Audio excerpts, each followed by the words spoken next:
The Bacon-Shakespeare Manuscript, hitherto known as the Northumberland Manuscript, which originally contained copies of Bacon's Shakespeare plays Richard II and Richard III, Part 2.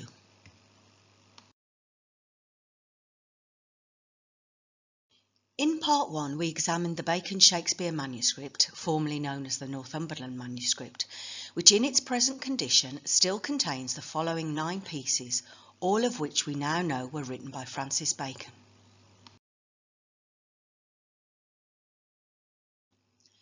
In Part 2 we will now turn our attention to the 8 pieces which were once present in the Bacon-Shakespeare Manuscript.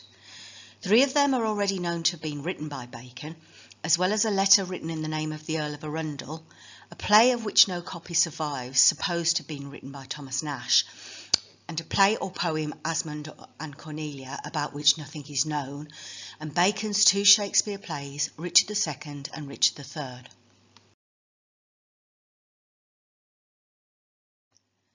The orations at the Gray's Inn revels are the 6 speeches of the 6 councillors to the Prince of Purple as part of the Christmas Gray's Inn revels of 1594-5.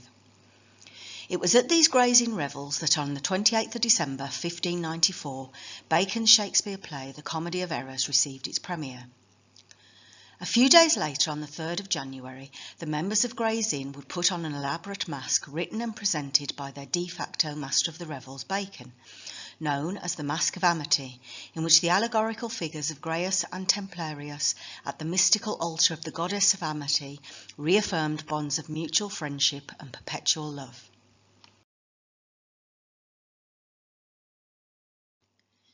In mock atonement for the Night of Errors, contrived for the performance of the Comedy of Errors for the grand night at the Gray's Inn revels, Bacon invited a number of family and friends, among them his uncle and cousin Sir William Cecil, Lord Burleigh, and Sir Robert Cecil, the favourite Robert Devereux, Earl of Essex, Henry Wriothesley, the Earl of Southampton, at Gray's Inn with Bacon from 1589, and to whom Bacon dedicated his Shakespeare poems Venus and Adonis and the Rape of Lucrece the year before, and Henry Percy, Earl of Northumberland, where at the residence of his descendant Bacon's Bacon-Shakespeare Manuscript was later discovered, containing his Shakespeare plays Richard II and Richard III. In front of the distinguished guests, in echoing the Comedy of Errors at the end, the Prince of Purple placed around the neck of the Inner Temple's ambassador a carcanet or bejewelled collar, the golden chain of being, the symbol of the knighthood of the helmet, an order of his own institution, i.e. his Rosicrucian Freemasonry Brotherhood, and 24 of his retinue all vowed to observe and practice the constitutions and ordinances of the Honourable Order.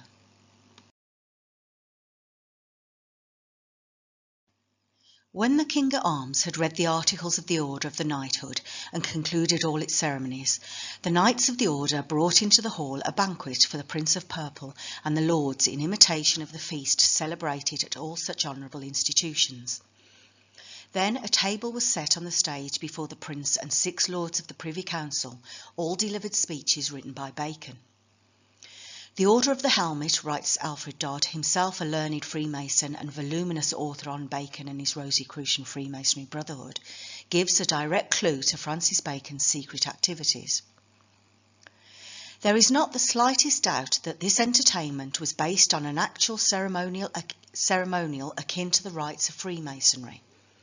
It was intended to be simply a cover, an open recital that might constitute a record for posterity of unsuspected, unknown and secret organisations already in existence.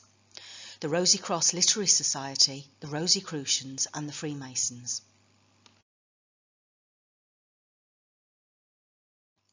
The publication of the essays originally held in the Bacon-Shakespeare Manuscript confirms nothing contained within it was written after early 1597. In the mid-1590s, some of Bacon's essays were already circulating in manuscript, and he intervened at the Stationers' Company to prevent an unauthorised edition. The first edition of his essays appeared in 1597, dedicated to Mr. Anthony Bacon, his dear brother, or, as he described him on the cover of his Bacon-Shakespeare Manuscript, Anthony, Comfort and Consort.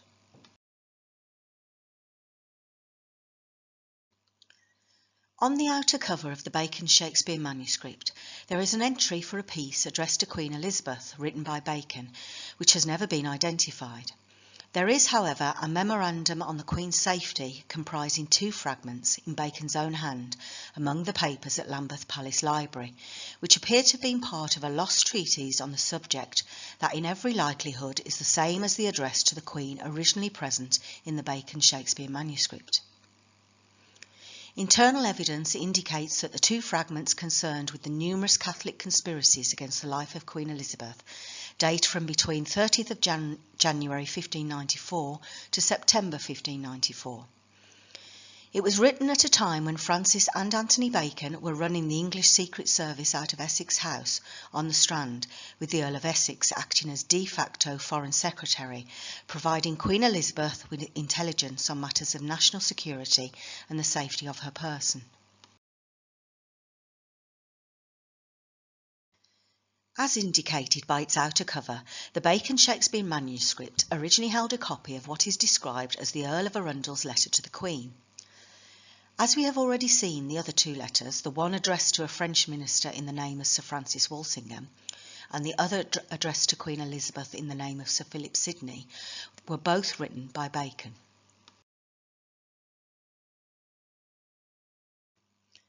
Philip Howard, 13th Earl of Arundel, was son and heir of Thomas Howard, 4th Duke of Norfolk, a second cousin of Queen Elizabeth. As a professed law Protestant, following the accession of Queen Elizabeth, from 1562, the premier peer of the realm, Thomas Howard, 4th Duke of Norfolk, served on the Elizabethan Privy Council alongside Lord Keeper Sir Nicholas Bacon. He was the regional Prince of Norfolk, and from his palace at Kenninghall, he ruled over East Anglia as a virtual monarch. It was in East Anglia that Nicholas Bacon established his first country seat at Redgrave in Suffolk, and thereafter the Howard clan and the Bacon family lived in cheek by jowl with each other through the social and political circles that dominated life in the 2 counties. In addition to his relationship with Lord Keeper Sir Nicholas Bacon, the Duke of Norfolk had a fierce rivalry with Robert Dudley, Earl of Leicester, intensified by his opposition to the latter's aspiration to publicly marry Queen Elizabeth.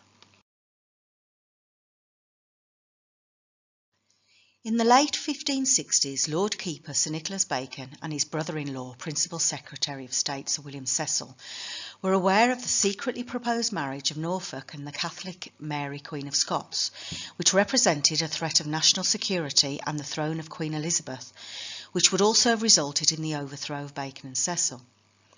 In the first week of October 1569, Norfolk was arrested and placed in the custody of Sir Henry Neville, whose son, Sir Henry Neville, Bacon's nephew in the form of Neville, is found written twice on the outer cover of the Bacon-Shakespeare Manuscript, above the family motto, Ne Vil Vilis.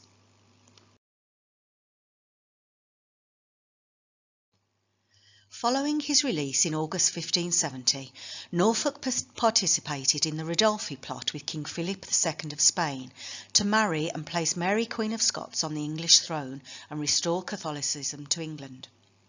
He was tried and convicted of treason in January 1572 and afterwards on the 2nd of June executed at Tower Hill. His children were left in the benevolence of Sir William Cecil, Lord Burleigh, and he bequeathed a jewelled cup to Sir Nicholas Bacon.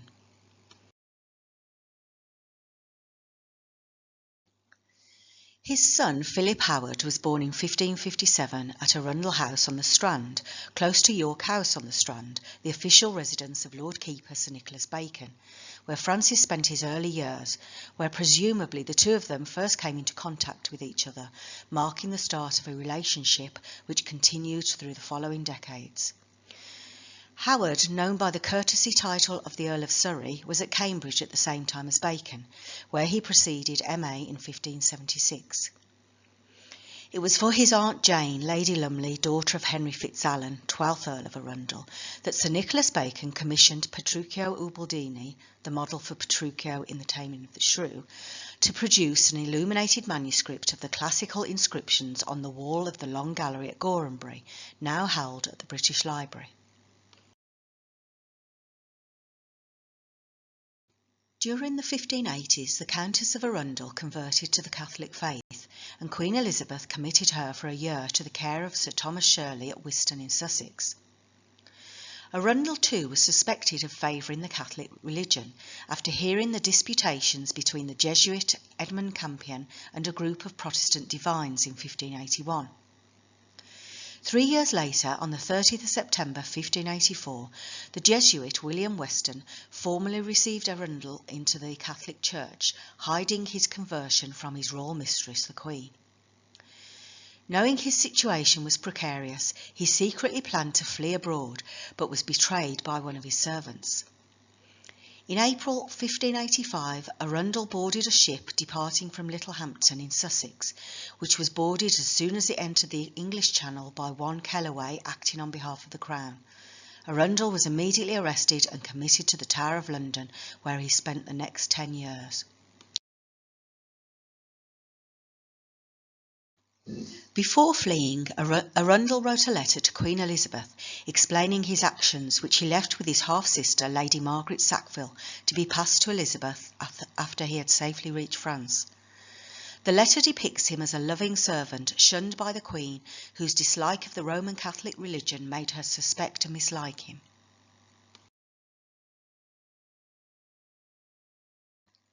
The long letter is printed in the Lives of Philip Howard, Earl of Arundel, and of Anne Dacre, his wife, edited from the original manuscripts by the Duke of Norfolk.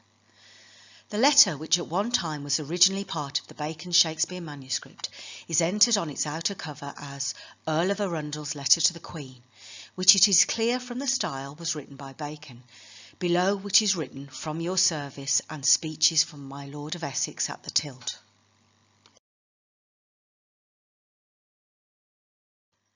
The other now missing piece from the Bacon-Shakespeare Manuscript is Asmund and Cornelia, about which nothing is known. It is entered twice on the outer cover of the manuscript in the list of contents, and again to the left of it above the quotation from the Shakespeare poem The Rape of Lucrece. It is generally believed to be either a lost play or a poem. Recently, Cockburn, in the Bacon-Shakespeare Question, suggested Asmund and Cornelia was the original title for the Shakespeare poem retitled A Lover's Complaint. That was first published in the same volume as the 1609 edition of the Shakespeare Sonnets.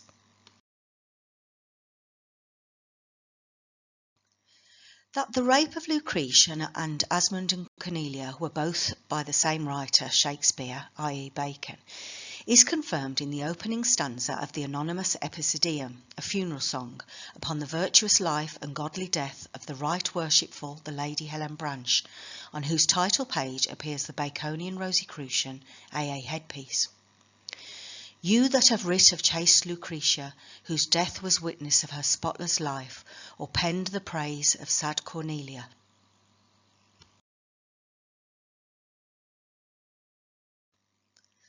The name Cornelia was used by Bacon in Titus Andronicus, in a deeply personal passage which alludes to his own childhood.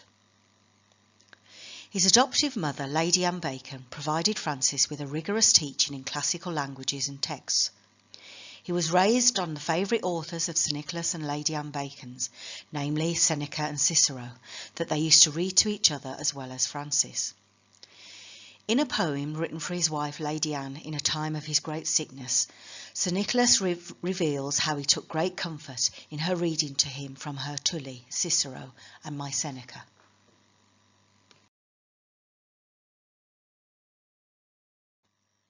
The choice of name was no accident.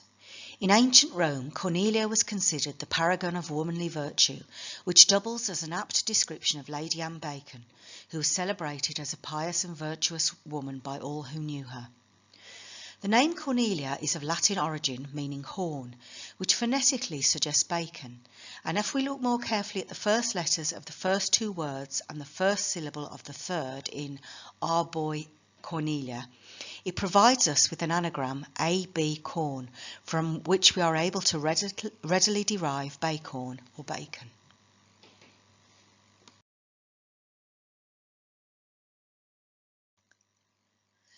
The 154 Shakespeare sonnets were first collected together and published in a quarto edition in 1609, with the poem A Lover's Complaint. The first page of the 1609 edition of the Shakespeare sonnets is headed by the Baconian Rosicrucian AA headpiece. In the edition, the first sonnet commences with a large capital F and capital R, and, following the indentation, a capital B, which provides us with the monogram FRB, or the initials for FR, Francis, B for Bacon. In like manner, the first verse of A Lover's Complaint again commences with a large capital F, and enclosed within it are two other capital letters R and A. And down below the letters that make up my name, and from the B in the third line, reading up A and con for Bacon. Thus it reads, my name is Francis Bacon.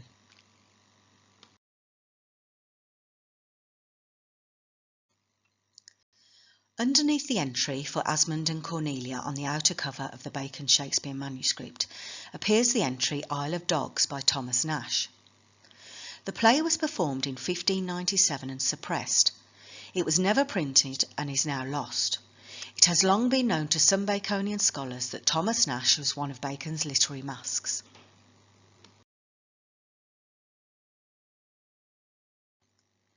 The Isle of Dogs is referred to by Nash in the pamphlet Lenten Stuff, wherein on the inside page appears the enigmatic Baconian Rosicrucian AA headpiece. The strange turning of the Isle of Dogs from a comedy to a tragedy 2 summers past, with the troublesome stir which happened about it, is a general rumour that hath filled all England, and such a heavy cross laid upon me. An imperfect embryo I may well call it, for I having begun but the induction and first act of it, the other 4 acts without my consent or the least guess of my drift or scope by the players were supplied, which bred both their trouble and mine too.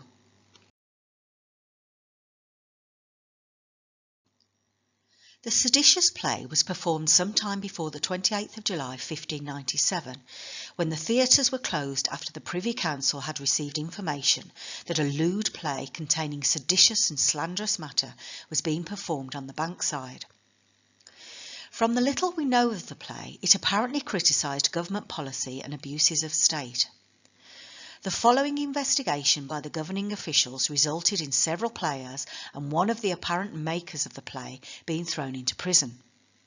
Nash at some point fled to Yarmouth, but not without leaving incriminating papers at his lodgings.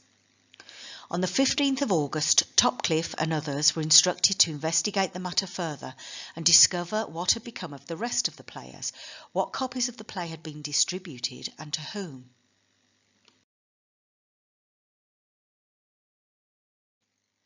Whether at some point Nash himself was arrested is not altogether clear.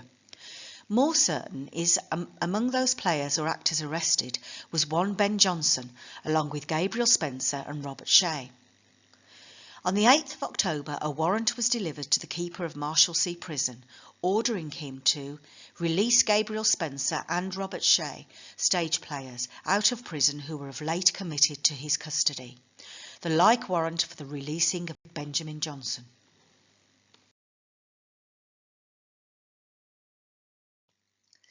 The more important question of authorship has never been satisfactorily settled. By his own account, Nash insists he only penned the first act. At the same time, he seems to very carefully and deliberately say a further 4 acts were without his consent supplied by the players, rather than perhaps saying they were written by them. But at this distance we cannot even be sure whether Nash possessed any knowledge of who actually did supply or pen the other 4 acts. The second hand, writes Chambers, has recently been found to be Ben Jonson, said without referring to or presenting any evidence to substantiate the assertion beyond the fact that Jonson had been arrested in connection with the play.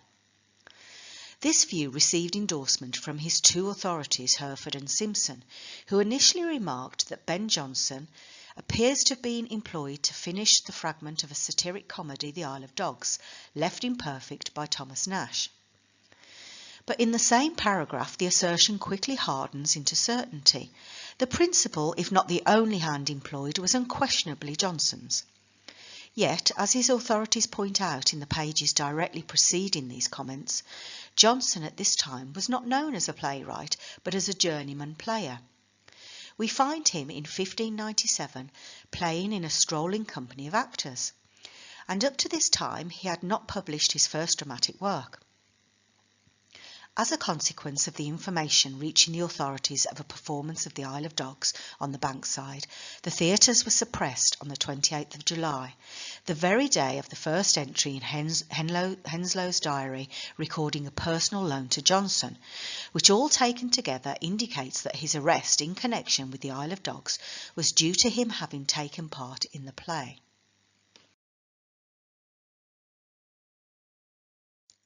Several scholars have extensively shown that Nash was a literary mass for Bacon, in particular Edward George Harman and W.S. Melsom, and the suppressed play Isle of Dogs, for which there is an entry on the outer cover of the Bacon-Shakespeare Manuscript, originated from the pen of Bacon.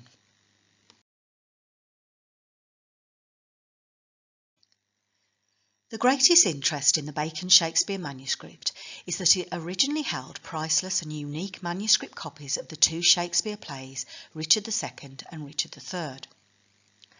The Shakespeare play Richard III was entered on the Stationers' Register on the 20th of October 1597. All editions of the Shakespeare plays issued before 1598 were published anonymously, as was the first quarto edition of Richard III in 1597, which was most probably based upon the manuscript copy held in the Bacon-Shakespeare Manuscript. Adorning the top of the inside page of this 1597 edition of Richard III is a Baconian Rosicrucian AA headpiece. A second quarto edition of Richard III was issued in 1598, but this time with the hyphenated by William Shakespeare on the title page. As with the 1597 quarto edition, a Baconian Rosicrucian AA headpiece appears at the head of the first page of the text.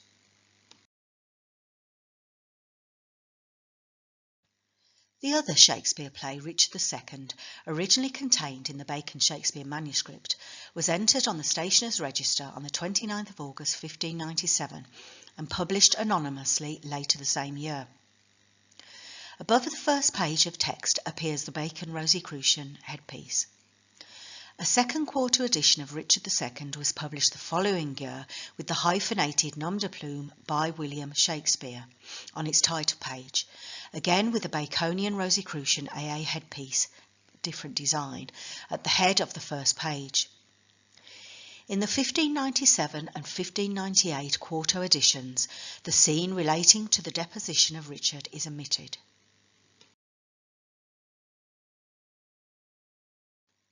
The deposition scene omitted in both the 1597 and 1598 editions of Richard II is probably the most politically explosive scene in all Elizabethan drama.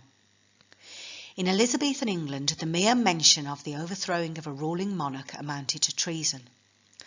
The author of a play depicting such a scene ran the risk of imprisonment, torture, and possible execution. The play itself likened Queen Elizabeth's rule to that of Richard II's, drawing a particular parallel between his and her own tendency to be inordinately influenced by their favourites.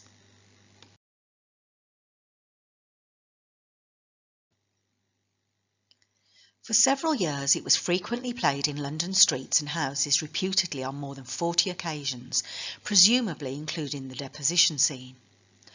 When report of the play reached the ears of Elizabeth, it considerably incurred her wrath, nor was the parallel between her and Richard lost on her. Years later she is reported to have exclaimed to William Lambard, Keeper of the Records, "I am Richard II, know ye not that?"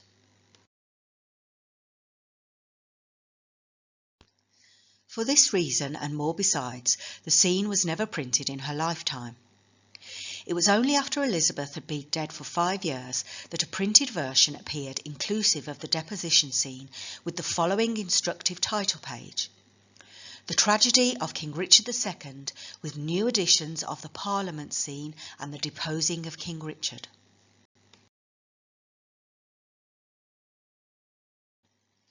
Beyond its first publication in 1597, the play was to form part of a series of events which would finally culminate in revolt and rebellion, precisely what its author had tried to repeatedly advise and warn his sovereign and royal mother, Queen Elizabeth, and his secret royal brother, Robert Tudor Devereux, against.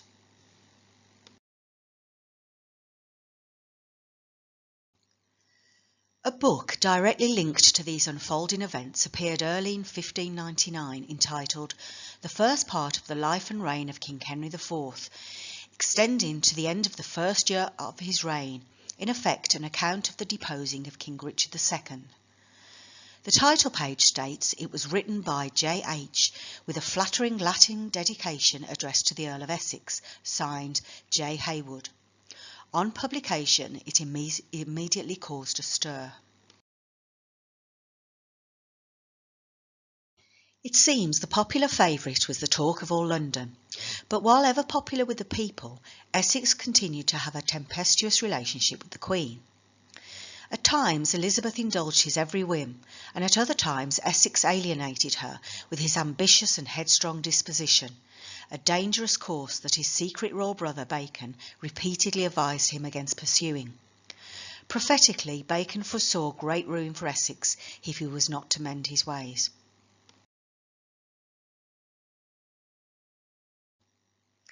On the 11th of July 1600, almost a full 18 months after the publication of the Life and Reign of King Henry IV, Haywood was summoned to appear before the Lord Keeper, the Lord Admiral, the Secretary and the Chancellor of the Exchequer.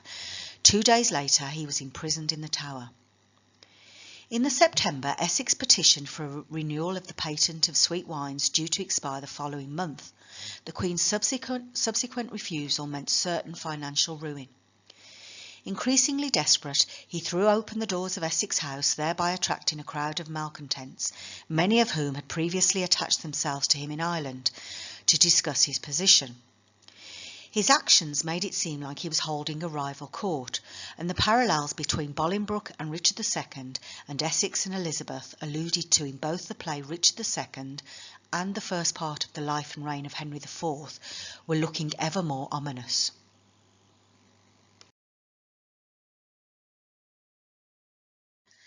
The looming crisis just over the horizon was about to reach the point of no return.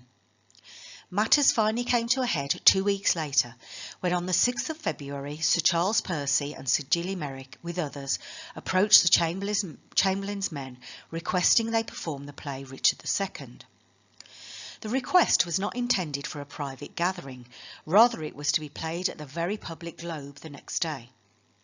It was explicitly requested the play should include the deposition scene, in attempt to rouse the multitude in whipping up support for Essex. The circumstances leading up to the procuring of the play were afterwards described by Bacon in a declaration of the practices and treasons attempted and committed by Robert, late Earl of Essex. That the afternoon before the rebellion, Merrick, with a great company of others, that afterwards were all in the action, had procured to be played before them the play of deposing King Richard II. Neither was it casual, but a play bespoken by Merrick, and not so only, but when it was told him by one of the players that the play was old, and that they should have loss in playing it, because few would come to it, there were 40 shillings extraordinary given to play it, and so thereupon played it was. So earnest he was to satisfy his eyes with the sight of that tragedy, which he thought soon after his lord should bring from the stage to the state, but that God turned it upon their own heads.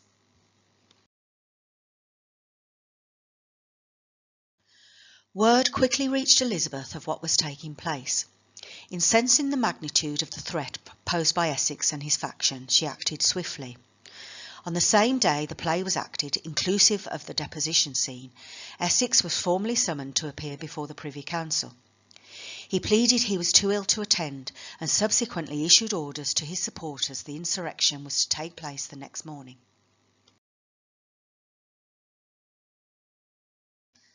Early the next day he assembled his supporters in the courtyard of Essex House. That same morning, several members of the Privy Council arrived at Essex House, including the Lord Chief Justice, demanding to see Essex, but an interview was denied them and they were placed under arrest. Essex proceeded to advance with his supporters down the Strand, but the expected support of the apprentices did not materialise, and troops loyal to the Queen managed to block the entrance to the city. Worse was to follow. On his arrival to the city, Essex failed to secure arms badly needed from the sheriff. The Garter King of Arms, accompanied by loyal troops, addressed the would-be rebels and read out to them a royal proclamation declaring Essex a traitor, and promised those who abandoned his cause a royal pardon. Achieving its desired effect, many of his supporters started to fall away. Those loyal to him fought their way back to Essex House, but by now it was all as good as over. The Queen's soldiers arrived soon after, and with them several Privy Councillors who called upon Essex to surrender. After some brief defiance, he finally laid down his arms. The revolt had been quashed in less than 24 hours, with Essex arrested and imprisoned in the Tower. Prior to the trial, Bacon wrote to the Queen pleading to be excused from the proceedings on the grounds of his close relationship with Essex, but in no mood to listen, she insisted Bacon perform his duty as an officer of the law.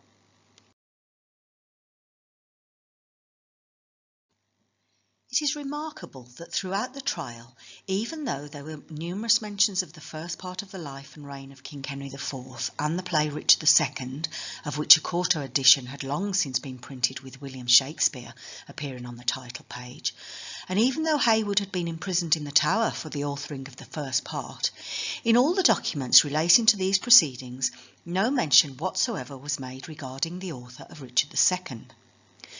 No mention of the author of a play which had been party to an insurrection, of which several of the leading protagonists were subsequently executed, and no measures taken by the authorities to discover his whereabouts, with a view to arresting and imprisoning him for the writing of a play open to the charge of treason. In normal circumstances this would be very curious, unbelievable even, but these were no ordinary circumstances. As many suspected, and several knew, the secret author of the Shakespeare play Richard II stood there among them.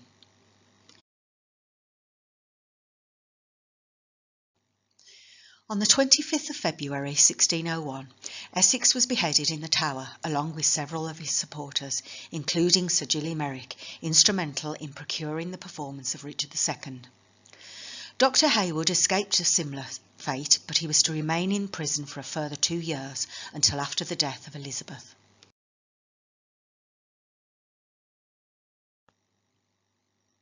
Some years after the printing of the first part of the life and reign of King Henry IV, Bacon had occasion to refer to the work and his sovereign's reaction to it, that he later recorded in his Apology, published after the death of Elizabeth. In it he recalled how incensed she was with the seditious pamphlet and its flattering dedication to the Earl of Essex, so much so that she demanded that he personally look into the matter. About the same time I remember an answer of mine in a matter which had some affinity with my Lord's cause, which, though it grew from me, went after about in others' names.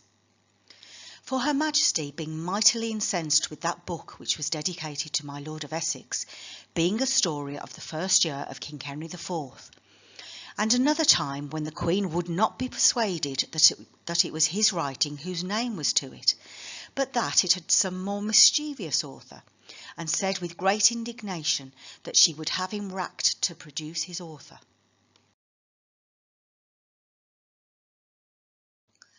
Later in the Apology, Bacon had occasion to return to the matter.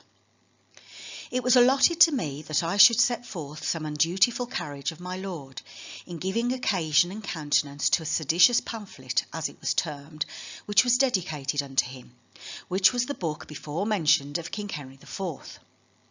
Whereupon I replied to that allotment, and said to their lordships that it was an old matter, and had no manner of coherence with the rest of the charge, being matters of Ireland, and therefore that I having been wronged by Bruits before, this would expose me to them more, and it would be said I gave in evidence mine own tales.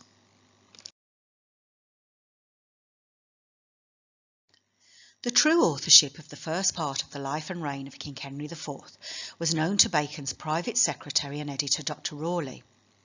In the 22nd Apothegm, printed in the 1671 edition of Resuscitate, Bacon's private secretary, Dr. Rawley, hints at the truth, saying Dr. Heywood is supposed to have written the first part of the life and reign of King Henry IV.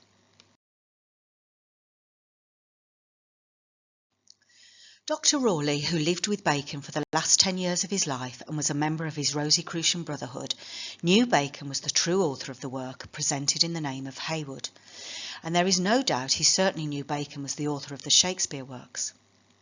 He was also likely familiar with the surviving contemporary manuscript copy of the second part of the life and reign of King Henry IV, now held at the Folger Shakespeare Library in Washington, D.C., itself a secret Baconian Rosicrucian Freemasonic institution.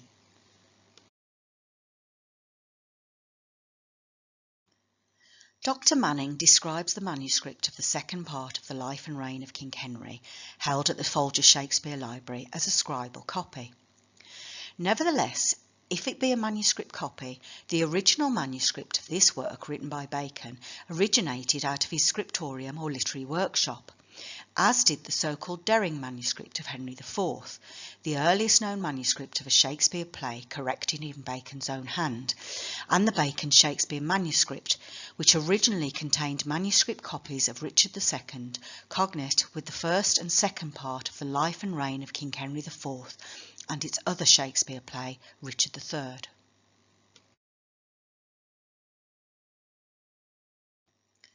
The manuscript held at the Folger Shakespeare Library of the second part of the life and reign of King Henry IV has an elegance and simplicity all of its own. It comprises, states Dr. Manning, 157 quarto-sized pages, 33 lines to each page. The number 33 comprising each and every page is simple cipher for Bacon, all written on exactly 157 quarto-sized pages, simple cipher for Fra Rosy Cross. Thus we have Bacon, brother of the Rosy Cross.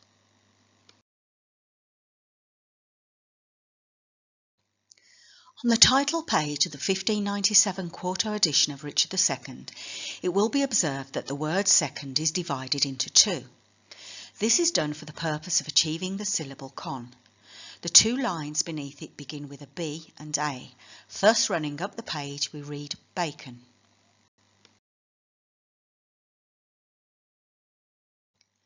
It will also be observed that on the title page of the 1598 quarto edition of Richard III, there is, if we read up the page, another anagram reading by Bacon.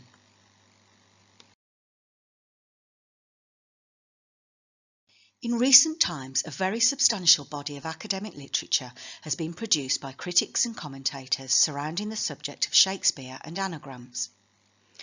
In his groundbreaking work, Shakespeare's Verbal Art, its author, William Bellamy, explores the anagrammatic devices that lie beneath the surface of all Shakespearean texts, all of which are written and constructed around various concealed anagrams and other related linguistic and cryptic devices.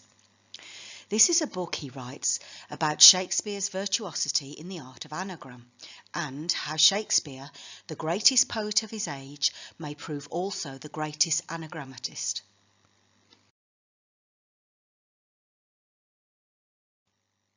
The Shakespeare poems and plays are full of Baconian secret signatures, acrostics and anagrams, and Bacon also employed these devices in Richard II and the first part of Henry IV. By one Bacon.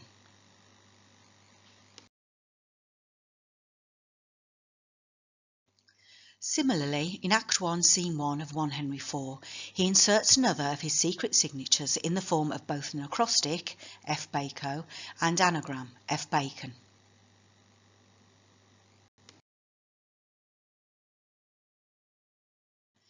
The unique Bacon-Shakespeare Manuscript has for more than 150 years been presented as a collection of miscellaneous writings by different authors in an attempt to distance Bacon from the authorship of the Shakespeare poems and plays. Whereas, on closer examination, we have now seen that the Bacon-Shakespeare Manuscript represents a microcosm of the kind of examples of both anonymous and pseudonymous writings that characterised the modus operandi of his whole life. The Bacon-Shakespeare Manuscript originally contained 17 pieces of work, letters, religio-political tracts on national and international matters of intelligence, essays, and dramatic devices and plays. On realising that all the writings in the Bacon-Shakespeare Manuscript were conceived by Bacon, including the plays Richard II and Richard III, it provides further confirmation that Francis Bacon is our secret Shakespeare.